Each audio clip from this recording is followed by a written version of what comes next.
pratique. Elle s'inscrit en fait dans les métiers de la relation d'aide, puisque je suis coach et également thérapeute, entre guillemets, en Reiki. Voilà, c'est à peu près comme ça que je définirais ma posture. Relation d'aide, alors le coaching, c'est quelque chose quand même qui est un terme très galvaudé. Alors, je précise que je suis coach certifiée, ça veut dire que j'ai suivi des cours et une formation pour cela. Et clairement, c'est un métier qui permet d'accompagner des gens à aller plus vite ou plus facilement au but qu'ils se sont fixés ou à un objectif, pour réaliser un objectif. Alors souvent les personnes ne savent pas forcément qu'est-ce qu'elles veulent faire, et ça c'est aussi le métier du coach, d'apprendre, de prendre le temps qu'il faut et nécessaire pour donc décrypter ce que la personne nous amène, et donc on va partir d'un point A pour aller à un point B, mais tout ça prend un certain temps, et le coach est là en fait pour accompagner en fait c'est un accouchement, si on veut, d'un projet, d'une destinée, d'une destination, d'un objectif, de façon plus aisée, en fait, parce qu'on a une personne qui l'accompagne. Voilà. On va dire aussi qu'on est des révélateurs par rapport à toutes les compétences et les capacités que la personne a, et quand elle arrive, elle n'est pas forcément consciente de tout ce qu'elle peut apporter et de comment elle peut utiliser justement tous ses talents. Les talents, c'est des choses aussi qui sont tellement innées qu'elle ne va pas forcément se rendre compte de toute la force qu'elle a et qui ne demande qu'à être révélée. Voilà. Et donc pour moi, ma mission, c'est vraiment d'accompagner ces personnes à activer leurs talents vers la réussite et vers la sérénité. Voilà.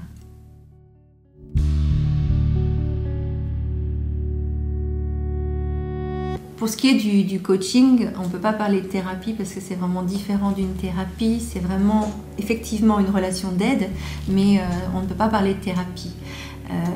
En revanche, le coaching est totalement indiqué quand on veut, comme je l'ai dit tout à l'heure, accompagner une personne et qu'elle se reconnecte à ses talents, à faciliter l'atteinte d'un objectif particulier. Voilà, ça c'est du coaching, et on va leur permettre de vraiment de révéler toutes leurs compétences. Ça, c'est une première chose, on va dire, quand tout va bien. Quand les choses sont beaucoup plus, je dirais, difficiles, délicates pour la personne qui vient me trouver, comme j'accompagne aussi les personnes qui sont en transition professionnelle, souvent elles viennent me voir parce qu'il y a un mal-être quelque part. Parce que quelque part, elles ressentent quelque chose qui ne convient plus trop, qui ne leur convient plus.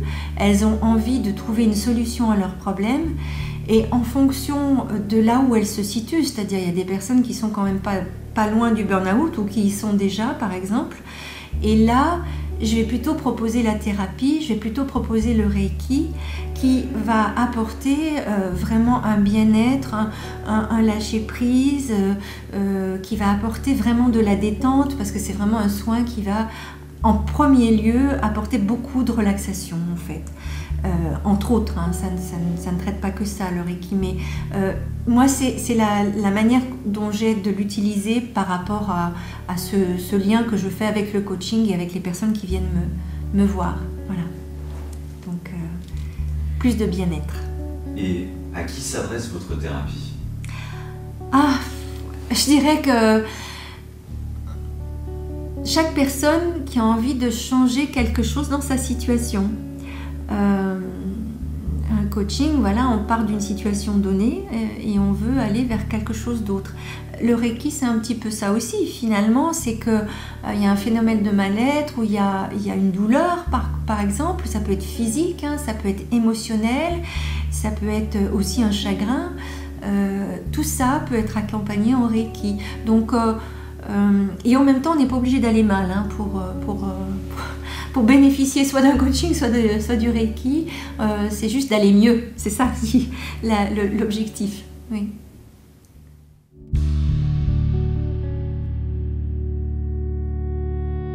En général, j'ai eu un premier entretien au téléphone ou des personnes que j'ai rencontrées tout simplement. Et quand elles viennent en se réservant 1 heure devant elles. Parce que c'est un soin qui prend quand même un peu de temps, il faut qu'on... voilà. Et la première partie de la séance, c'est un échange en fait qu'on a entre le consultant et puis moi-même. Et j'avoue que mon métier de coach m'aide beaucoup dans cette écoute, dans une écoute avec pleine de bienveillance, pleine d'empathie. Et puis surtout, j'accueille simplement ce qui vient et les émotions de la personne et ce qu'elle veut bien m'en dire. Ou pas, tout simplement. Et donc, après démarre la séance. La personne reste habillée, reste vêtue. Vraiment, c'est un soin qui se donne... Bon, moi, j'ai un cabinet, mais vraiment, on n'a pas besoin de se déshabiller pour ce soin. La personne se met sur ma planche de massage. La seule chose, c'est qu'elle vienne avec... De toute façon, le soin Reiki doit être demandé, c'est que le consultant a vraiment la volonté de recevoir ce soin, parce que bon, au pire, ça n'agirait pas. Voilà, c'est tout ce qu'on peut avoir, mais en tous les cas, il faut une volonté du consultant. Et puis, on va poser nos mains sur différentes parties du corps, et généralement, voilà, on suit la zone des chakras. Depuis la tête jusqu'en fait, tout le corps est balayé avec nos mains et on va d'abord percevoir par une forme d'imposition des mains, sentir les vibrations de la personne. Puisque c'est vraiment essentiellement énergétique ce que l'on va percevoir et on peut ressentir des picotements, aussi bien le receveur que le consultant. Alors des picotements, vraiment de la chaleur. Moi, je ressens beaucoup de chaleur dans mes mains au fur et à mesure que je positionne mes mains dans certaines zones, sur certaines zones du corps de la personne. Donc, c'est un soin qui dure 45 minutes, facilement. Et ce que je trouve assez étonnant et en fait joyeux également, c'est que, je ne sais pas, mais pratiquement 4 ou 5 soins sur 7 ou 8, la personne s'endort. Voilà, tout simplement. Alors mon grand inconfort, c'est de lui demander est-ce que vous voulez bien vous retourner, parce que quand on sent que la personne s'est vraiment relâchée, relaxée, j'avoue que c'est aussi joyeux parce que elle a vraiment perçu tous les bienfaits en fait de cette énergie. C'est vrai qu'on y donne une ambiance et une coloration aussi pendant cette séance, c'est que je vais utiliser des huiles essentielles pour donner une odeur dans la pièce et aussi en enduire mes mains, que également je vais utiliser des musiques douces, des musiques qui sont vraiment relaxantes, apaisantes. Voilà, et donc le soin se déroule dans le calme, tout simplement.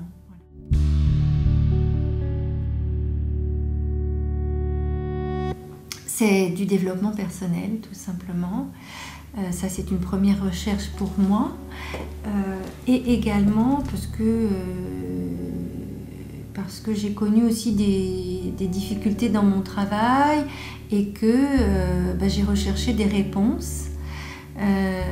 Que finalement et le coaching et le Reiki y ont été très bénéfiques, ont été très bénéfiques à ce que je recherchais et que j'ai eu envie de transmettre en fait, parce que ça c'est vraiment quelque chose qui me tient à cœur, c'est d'accompagner les gens et de leur permettre de se développer. Alors c'est pourquoi aussi j'ai toute une branche de formation à la programmation neurolinguistique également, qui est vraiment un outil qui accompagne les personnes vers le changement. Et ça c'est quelque chose de très très puissant.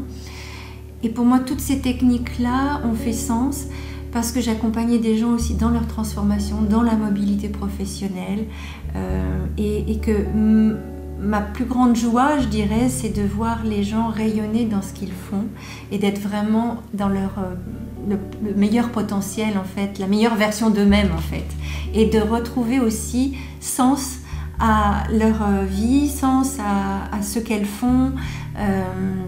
Voilà, pour moi c'est très important. Voilà, c'est tout ça qui m'a conduit à être qui je suis aujourd'hui.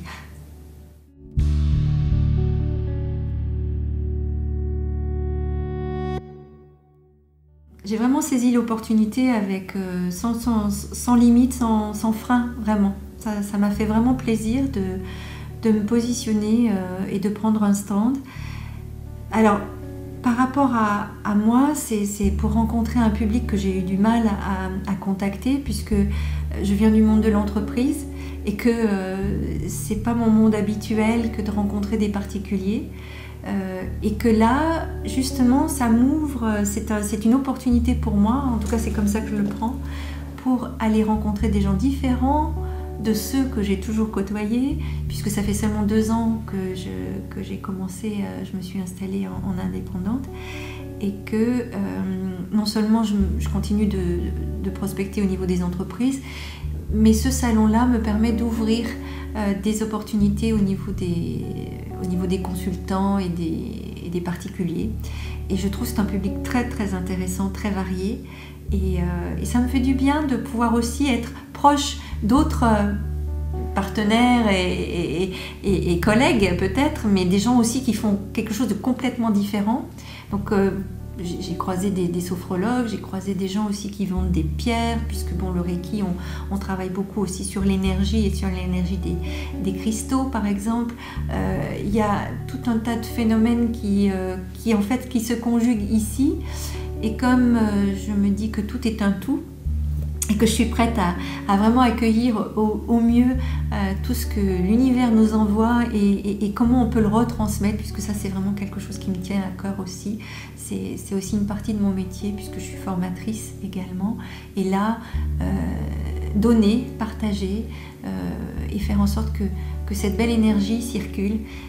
Je suis tout à fait contente d'avoir accepté de prendre part à ce salon. Voilà.